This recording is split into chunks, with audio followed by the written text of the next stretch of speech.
Cold mornings have continued in Lusaka. I don't know about other parts of the country. I surely hope that you are keeping warm. But the sun is coming out every now and then to just remind us that, it's issues of weather and how they are changing. Talking about weather, climate change is something that is upon us. We cannot say for sure if it's what is causing this. But when you talk about climate change in general, it's very important for authorities that be bodies that are authorized to and are mandated to make sure that our stay here on Earth is okay, risk-free, or be prepared for those risks. And if we're not prepared for those risks, there's going to be something that's going to be a disaster. The disaster management and also their collaborating partners are here and are going to be talking to us for the next 25 minutes on a commercial slot here on The Update about issues of climate change, risk and preparedness, and how do we remain resilient as a people who are in this global village.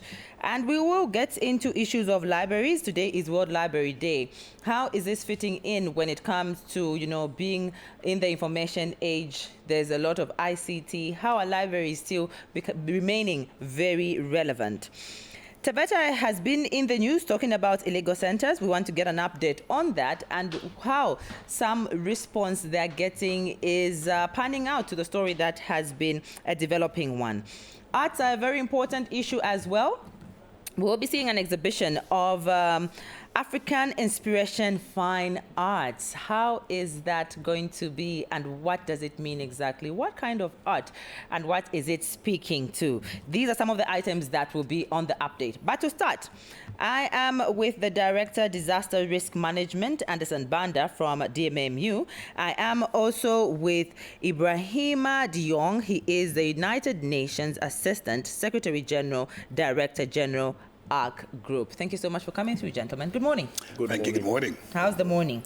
Very good so far. All right, okay. Yes. Mr. Banda, I didn't hear you respond. The morning is very fine. Okay. A bit cold. A bit cold. We are managing. Thank you. We are. Yes, thank you. So when we talk about climate change, risks, being prepared, and the beauty is it's a global village, and this is very evident because we've got the Zambia section, and then we've got, a wider from you, Mr. Diong. I'll start with, we should be courteous. We start with Mr. Diong, isn't it, Mr. Banda? Yes. Explain what the African risk capacity is all about. Let's start there. Well, and I think let me just start by recognizing what everybody knows by now, that Africa contributes less to climate change, but less doesn't necessarily mean we don't actually suffer from the effect of climate change.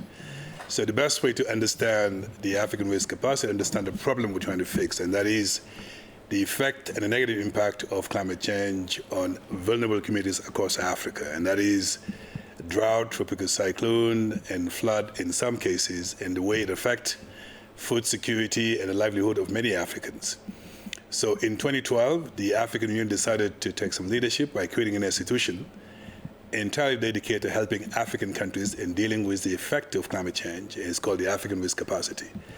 We do three things. The best way to describe this is plan, prepare, and respond. The planning side is to help African governments to anticipate some of these disasters before they occur so they can take the necessary decision. And then second, the planning side and making sure the government is actually fully coordinated in responding to a particular disaster when it happens. And I think the response is why we're here in Zambia. And that is if government decide to transfer the risk to the insurance market, they can anticipate and get some additional resources off budget, which allows them the first response to be fully funded to the insurance. And that's what ARC is all about. It's really about protecting vulnerable communities' life and livelihood to make sure that when you have disaster, at least the people that are often affected are not negatively affected. That's what ARC is all about. All right, great.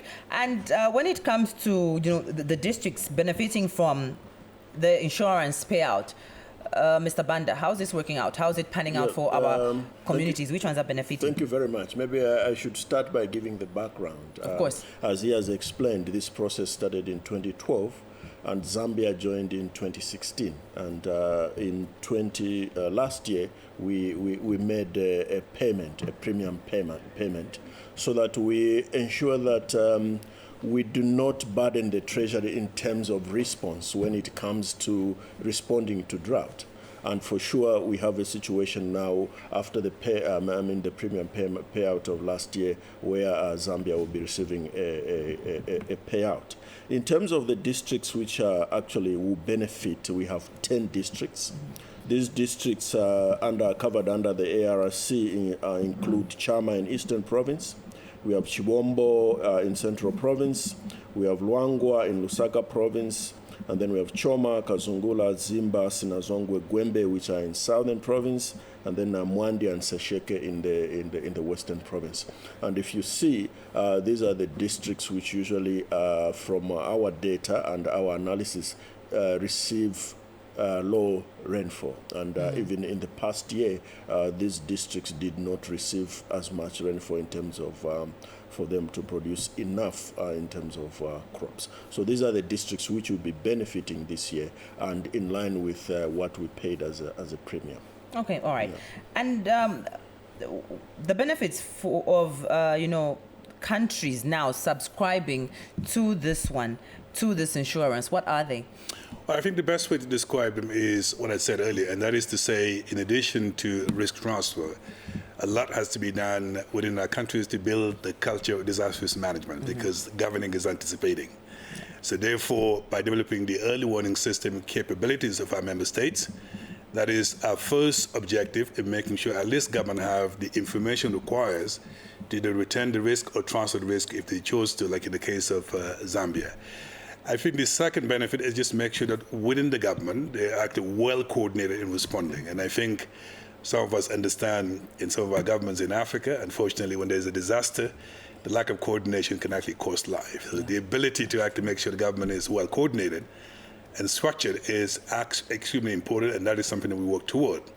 And I think the other benefit is obviously if government decide to transfer the risk to the insurance market, in some cases, they may not be able to afford the premium required to do the risk transfer. In the case of Zambia, we're able to actually mobilize resources and provide some subsidies combined with what the government has paid so that they can at least afford the premium payment. And I think it's really a combination of technical capabilities, but at the same time coming up with innovative financing mechanism so the government can have additional resources to respond appropriately.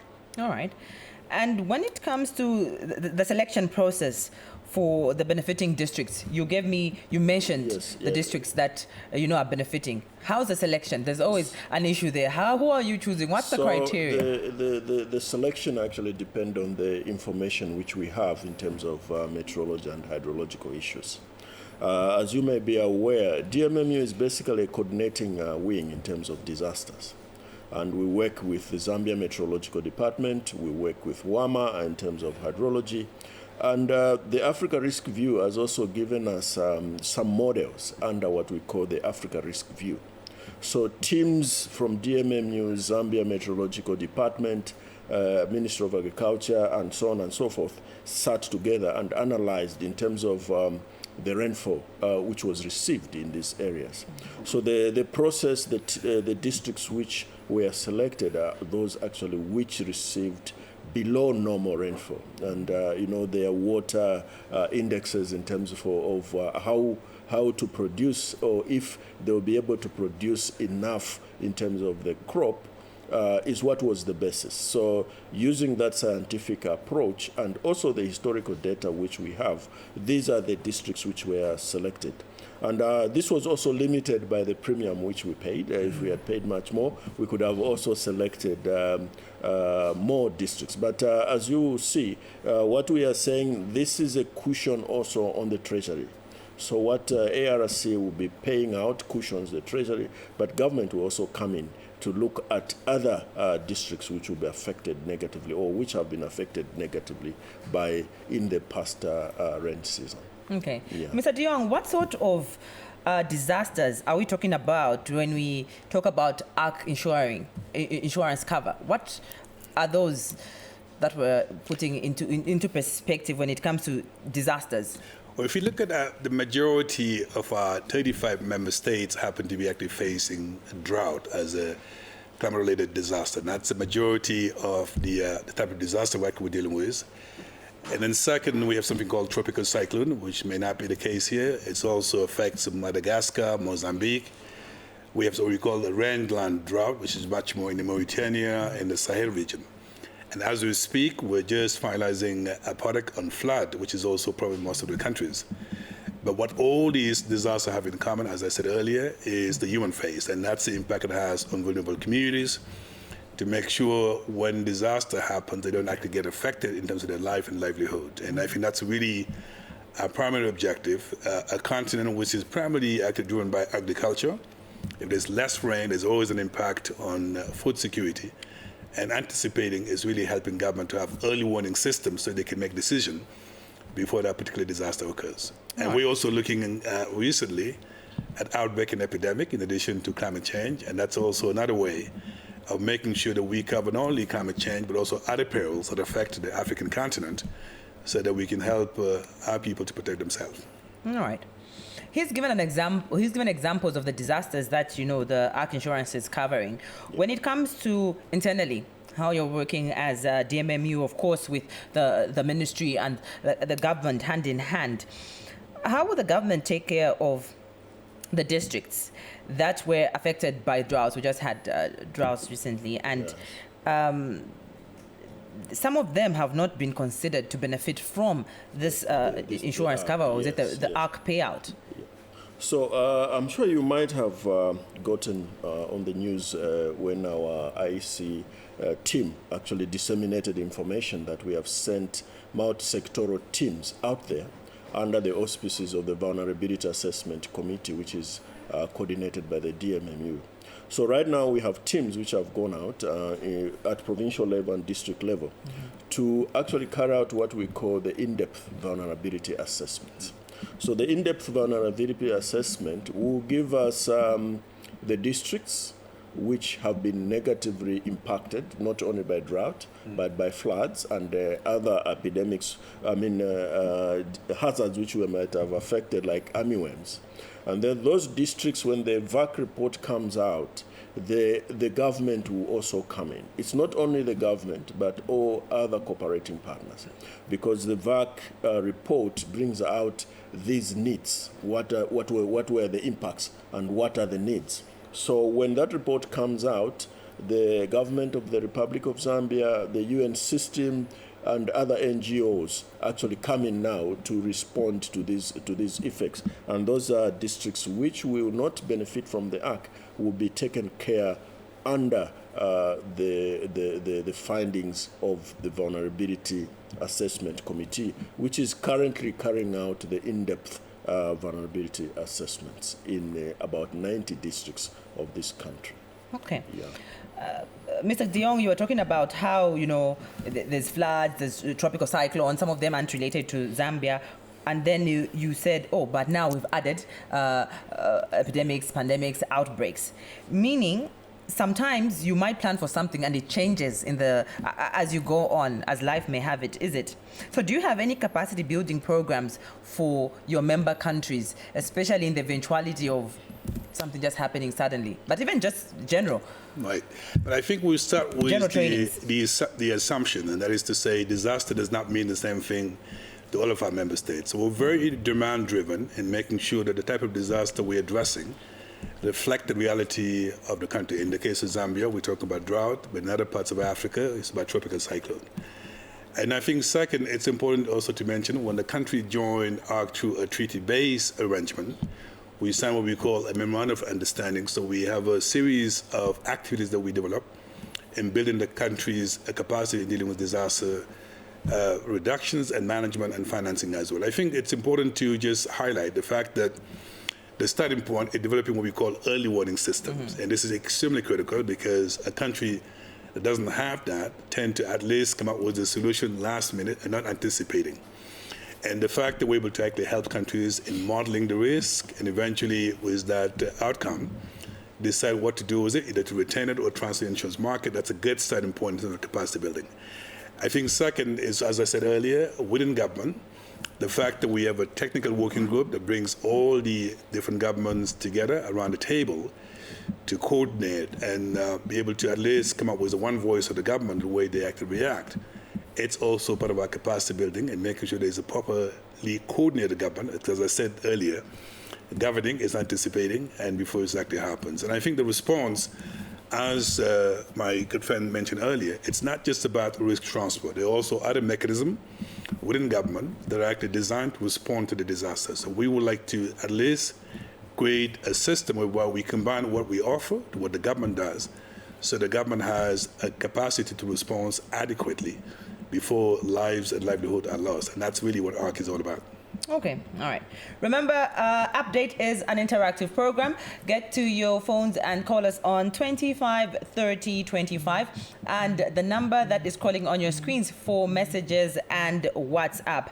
We are going to be getting those comments, contributions, as well as questions regards to the topic at hand, depending on which guest is seated on the table. And right now, we are talking climate change risks and preparedness. And of course, the people who are concerned with this are sitting with me right now. But your working relationship, for you, describe it. I'll start with you coming through to him as well. Yeah, so the working relationship... How easy or challenging is it? Yeah, the Africa Risk Capacity is an initiative of the African Union.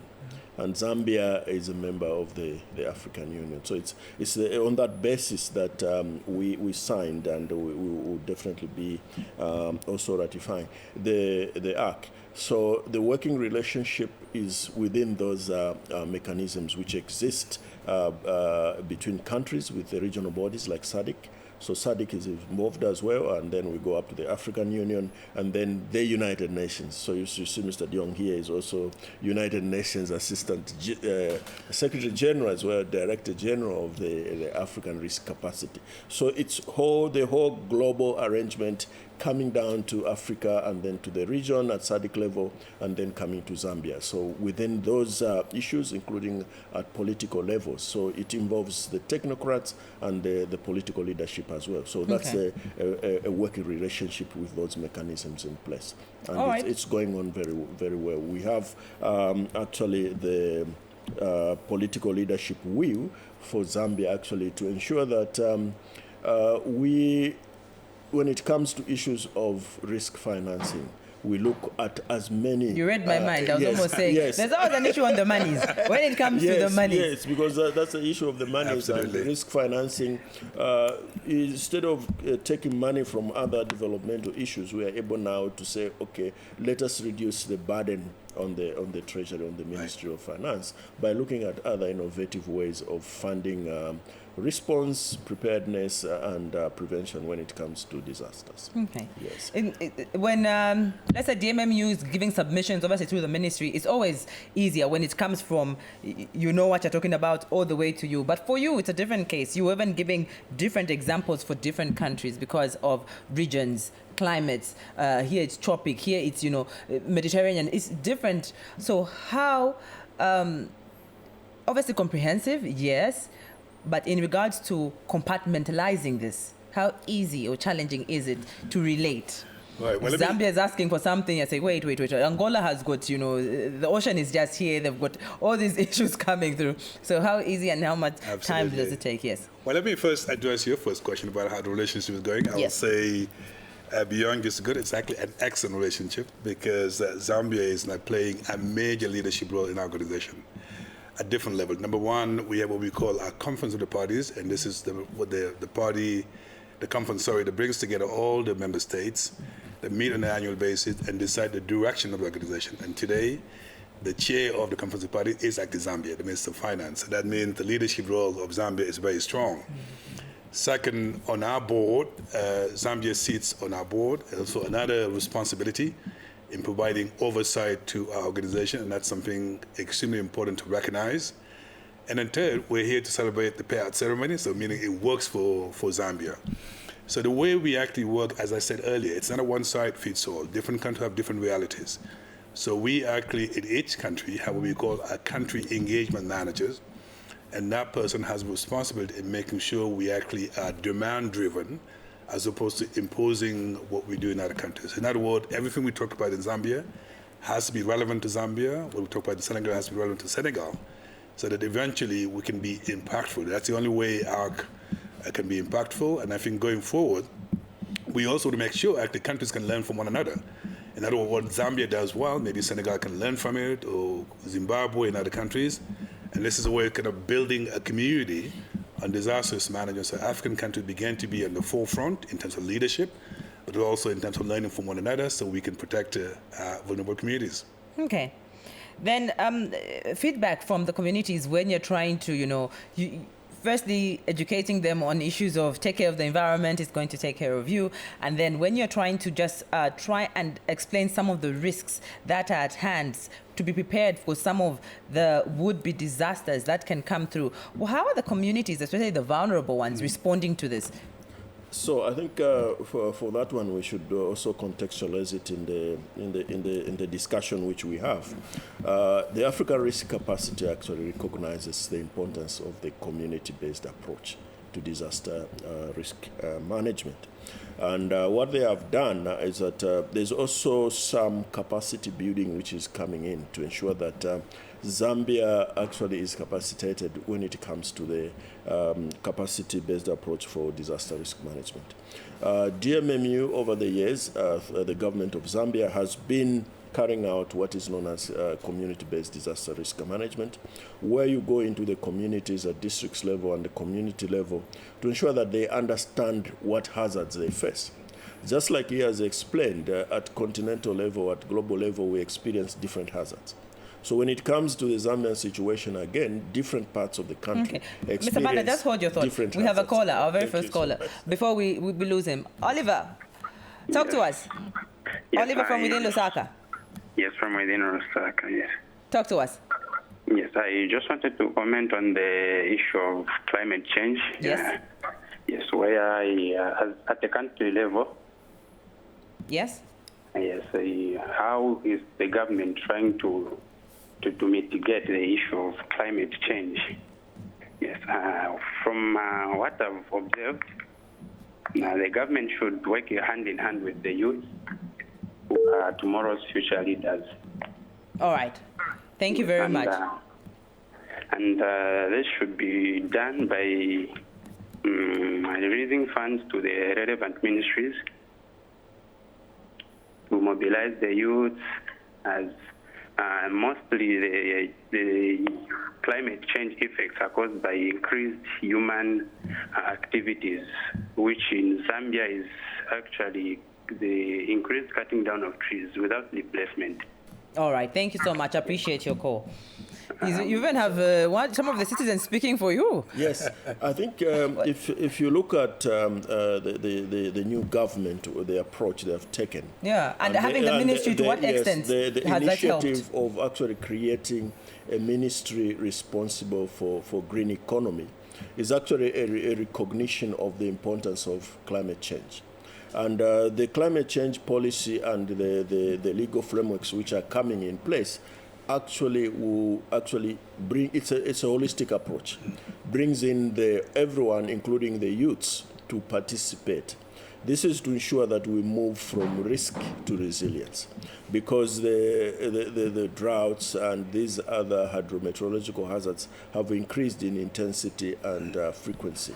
So the government actually has realized that, and it's only not only the government, but other stakeholders, and that's why the United Nations, African Union, and other international NGOs are actually working on the concept of moving from risk to resilience. So the gentleman who called here actually is just like, we are thinking together, and we need to take a participatory approach and a holistic approach where everyone involved to ensure that we create resilience for our communities from climate change. He has definitely understood the concerted effort.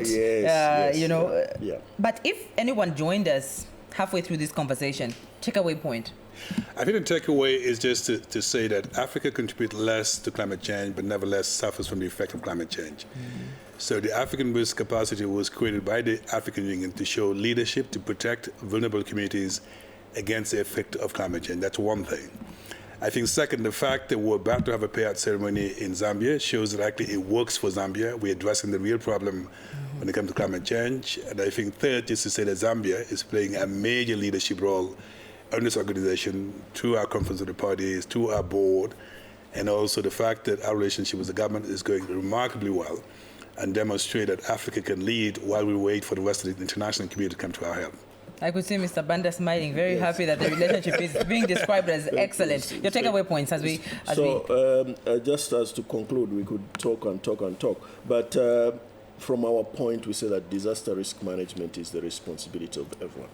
So it is important that at all levels where we are, at all levels of leadership and community levels, we are involved in activities which actually makes us to move from risk to resilience, and we ensure that we build the capacities of our vulnerable communities as these disasters are bound to increase in intensity and frequency. All right, gentlemen, thank you so much once again for coming through. Thank you so much. Thank you, Julie. Thank you.